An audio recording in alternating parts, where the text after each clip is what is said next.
الحمد لله وكفى وسلام على عباده الذين اصطفى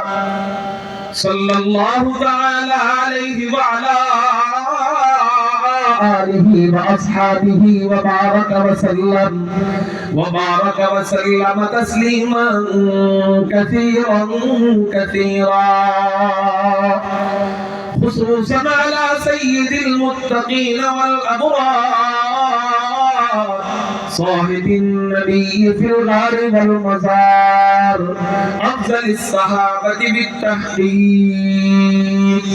خليفة النبي بلا فصل إمامنا أبي بكر الصديق وعلى الناطق بالصواب والعادل بالكتاب إمامنا بالحق عمر بن الخطاب وعلى صاحب الحياء وناشر القرآن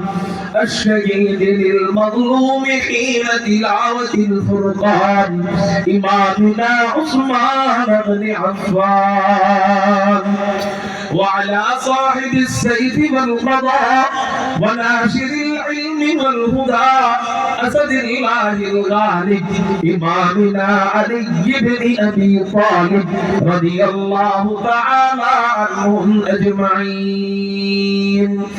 أما بعد فأعوذ بالله من الشيطان الرجيم بسم الله الرحمن